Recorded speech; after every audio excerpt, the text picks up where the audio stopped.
Hello students, आज हम conclusion of the French revolution पढ़ेंगे क्योंकि हम पिछले सेक्शंस में फ्रांसीसी क्रांति के बारे में पढ़ा है। फ्रांसीसी क्रांति कब हुई, क्यों हुई, उसके क्या कारण रहे और 1789 से लेकर 1804 तक फ्रांस के अंदर क्या क्या परिवर्तन हुए, उन सब के बारे में हम पहले अध्ययन कर चुके हैं। आज हम देखेंगे कि 1804 में जब नेपोलियन बोनापार्ट ने अपने आप को फ्रांस का सम्राट घोषित किया और उसके बाद जो है उसने अपने जो पड़ोसी जो मुल्क थे, पड़ोसी जो देश थे, उन पर जो है आक्रमण करके कब्ज़ा कर लिया और वहाँ अपने परिवार के लोगों को जो है इम्पोज कर दिया, है ना, उनको बिठा दिया गया। नेपोलियन जो है उसकी जो भूमिका रही वो यूरोप के अंदर एक मॉडर्नाइज़र के रूप में रही और उसने जो है बहुत सारे कानून जो है वहाँ पर बनाए। इनमें से जो सबसे फेमस रहा एक तो था प्रोटेक्शन ऑफ प्राइवेट प्रॉपर्टी और uniform system of weight and measure. ये दो सबसे उसके महत्वपूर्ण अगर हम कहें तो जो है उनके कानून रहे जिनके माध्यम से वो फ्रांस के समाज में एक बदलाव लाना चाहता था, ठीक है ना। लेकिन प्रारंभ में बहुत सारे जो अगर हम देखा गया कि नेपोलियन जो है एक लिबरेटर की तरह था और उसने फ्रीडम अगर हम कहें तो स्वतंत्रता के लिए, लोगों की स्वतंत्रता के लिए संघर्ष किया था। लेकिन जल्द ही नेपोलियन जो सेना थी उसको जो है प्रत्येक जगह पर जो एक इन्वेडिंग फोर्स के रूप में देखा गया। फाइनली 1815 में जो है उसे वाटरलू के युद्ध में मित्र राष्ट्रों ने मिलकर के हरा दिया था। तो 1804 से लेकर के 1815 के मध्य नेपोलियन ने फ्रांस के अलावा जो पड़ोसी यूरोपियन कंट्रीज़ थे उन पर जो है अपना आधिपत्य स्थापित किया और वो अपनी शक्ति निरंतर बढ़ा रहा था।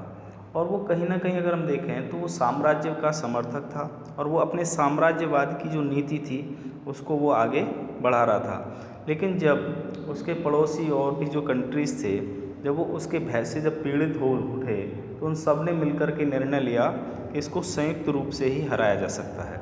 तो इसके लिए उन्होंने वाटरलू में जो है नेपोलियन बोनापार्ट को पराजित किया और उसके बाद जो है नेपोलियन की सत्ता का अंत हुआ।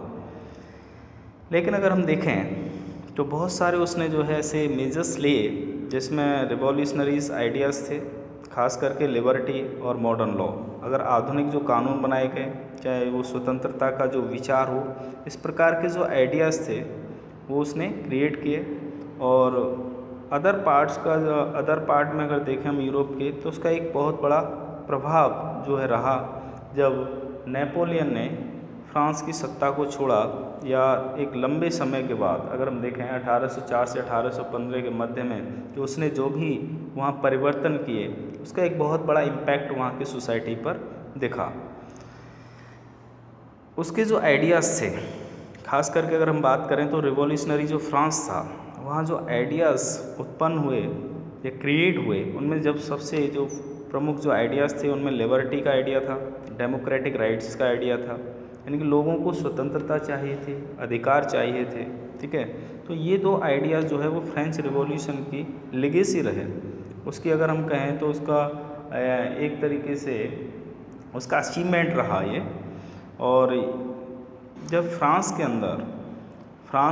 में जब ये लेगेसी का जो प्रभाव बढ़ा और वो विचार जो है लोगों के मध्य फैला, तो बाकी जो यूरोप था 19वीं शताब्दी के दौरान जहाँ पर फ्यूडल सिस्टम था, एक सामंती जो व्यवस्था थी, उसको उखाड़ फेंका गया और जो औपनिवेशिक जो लोग थे उन्होंने पुनः अगर हम देखें आइडियाज़ ऑफ फ्रीडम के लिए कार्य करना प्रारंभ किया और उन्होंने अपने आंदोलनों के माध्यम से एक संप्रभु राष्ट्र राज्य बनाने का जो है प्रयास किया।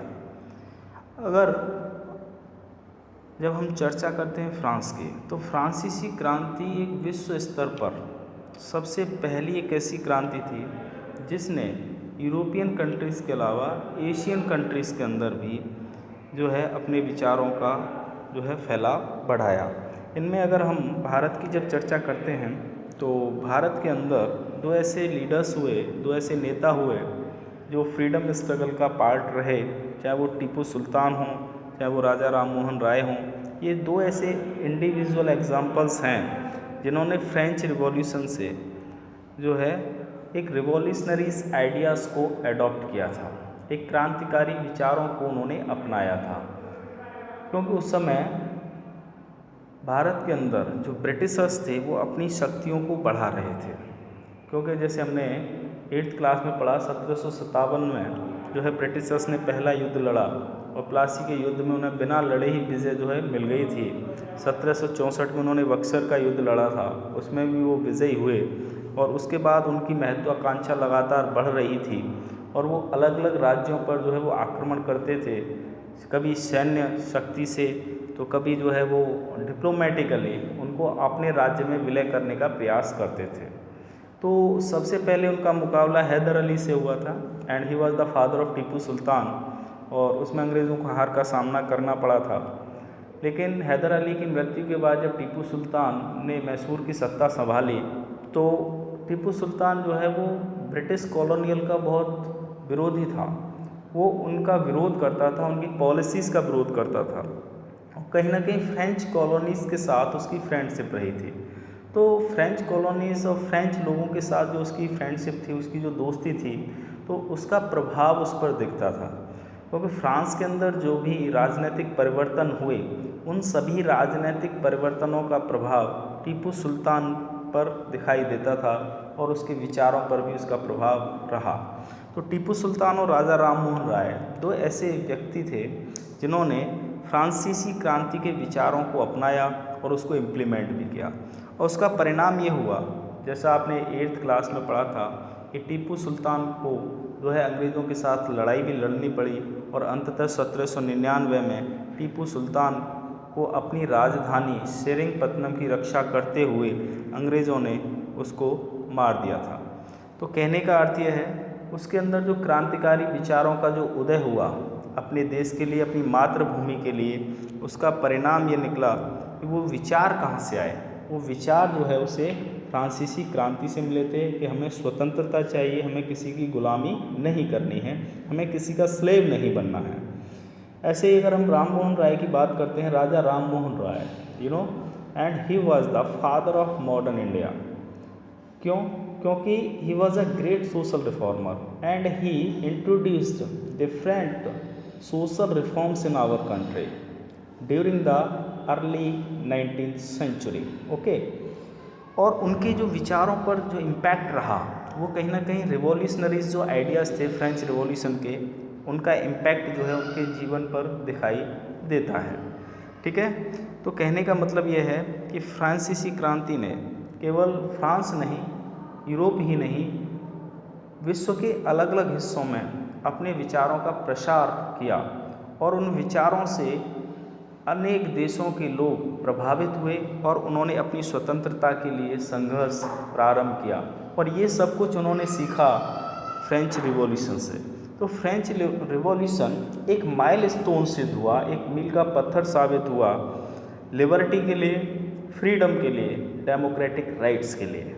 ओके स्टूडेंट्स, तो आपको ये चीज़ समझ में आई होगी जब हमने पूरा फ्रेंच रिवॉल्यूशन स्टडी किया कि फ्रेंच रिवॉल्यूशन क्यों हुआ, उसके क्या कारण रहे और किस तरीके से 1789 से लेकर के 1815 का जो टाइम पीरियड रहा, उस दौरान बहुत सारे सामाजिक परिवर्तन फ्रांसीसी समाज में देखे गए। उन्होंने कई शासकों को उस दौरान अपने ऊपर शासन करते हुए देखा वहाँ के लोगों ने। 1789 में जैसा आपने पहले पढ़ा, लुई 16 जो है वो शासक था और उसके खिलाफ ही विद्रोह जो है फ्रांस में हुआ, क्योंकि फ्रांस की जो जनता थी वो राजतंत्र को समाप्त करना चाहती थी, फ्यूडल सिस्टम को समाप्त करना चाहती थी, जो एक सामंती व्यवस्था फ्रांस के अंदर थी, और वो एक रिवॉल्यूशन के रूप में उभरा, एक क्रांति के रूप में उभरा और उसका परिणाम हुआ कि वहाँ पर मोनार्ची को समाप्त कर दिया गया और 1791 में वहाँ एक कॉन्स्टिट्यूशनल मोनार्ची बना और उसके बाद फिर राइन ऑफ टेरर आया। काफ़ी करीब 10 वर्षों तक 1793 से लेकर के 1803 के मध्य में भी काफ़ी परिवर्तन फ्रांस के समाज में हुए। लेकिन 1804 में पुनः जो है नेपोलियन बोनापार्ट ने वहाँ पर पुनः जो है मोनार्ची को स्थापित किया, क्योंकि उसको कहीं ना कहीं कंजर्वेटिव जो लोग थे समाज के, उनका पूर्ण समर्थन उसको प्राप्त था और उनका प्रभाव बहुत ज़्यादा था। क्योंकि जब हम कंजर्वेटिव्स की बात करते हैं तो वहाँ पर चाहे वो क्लर्जी सेक्शन हो, चाहे वो नोबिलिटी सेक्शन रहा हो, दोनों का ही प्रभाव जो है समाज पर दिखता था। तो ये आपको समझ में आ गया होगा चैप्टर, ठीक है। ये मैंने एक शॉर्ट में आपको इसका कंक्लूजन बता दिया है। अब हम बात करते हैं क्वेश्चन आंसर्स की। तो अगर आप क्वेश्चन आंसर्स की जब बात करेंगे तो आप ये देखेंगे कि क्वेश्चन आंसर्स में इसमें जितने भी क्वेश्चंस दिए गए हैं, ठीक है, वो सभी क्वेश्चंस को आप एक बार स्टडी कर लेंगे। जैसे पहला क्वेश्चन है, describe the circumstances leading to the outbreak of revolutionary protest in France. तो आपको उन सभी हालातों के बारे में लिखना है जो हालात जो है क्रांति का कारण बने और जिन कारणों से जो है फ्रांस के अंदर क्रांति हुई, ठीक है। तो आप ये देख लेंगे, ठीक है ना। इसका आंसर आपको लिखना है। And which group of French society benefited from the revolution and which groups were forced to relinquish power and which sections of society would have been disappointed with the outcome of the revolution। Okay, तो कौन कौन से group थे French society के अंदर जिनको लाभ हुआ रिवॉल्यूशन का, जिसको क्रांति का फ़ायदा हुआ, और वो कौन से ग्रुप थे जिन्हें फोर्सफुली अगर हम देखें वो शक्ति में आए यानी पावर्स में आए, ठीक है। उन सब के बारे में आपको लिखना है, ठीक है ना। और इसके अलावा जो फ्रेंच सोसाइटी था उसमें लोगों के अंदर कैसे निराशा उत्पन्न हुई और क्रांति के क्या परिणाम हुए, तो लगभग सारी चीज़ें इसमें इंक्लूड हो जाती हैं। तो जो आपको करनी है 5 क्वेश्चन हैं, इन 5 क्वेश्चंस को आपको अपनी कॉपी के अंदर करना है। इसके अलावा आपको अपनी कॉपी के अंदर जो है फर्स्ट सेक्शन से लेके लास्ट सेक्शन तक जो भी इम्पोर्टेंट पॉइंट्स हैं उन सबको मेंशन करना है एज अ नोट्स, यानी कि आपको नोट्स बनाने हैं। कहीं पर कोई समस्या आपको उत्पन्न होती है, ठीक है, तो आप मेरे से संपर्क कर सकते हैं, मेरे से डिस्कस कर सकते हैं, मेरे से प्रश्न पूछ सकते हैं, ठीक है। तो अभी आपको क्या करना है कि ये जो है पूरा कंप्लीट करना है चैप्टर, और आज ही आपका हिस्ट्री का फर्स्ट चैप्टर फिनिश हो गया है। इसको आप कंप्लीट कर लें, इसके नोट्स बना लें, ठीक है ना स्टूडेंट्स।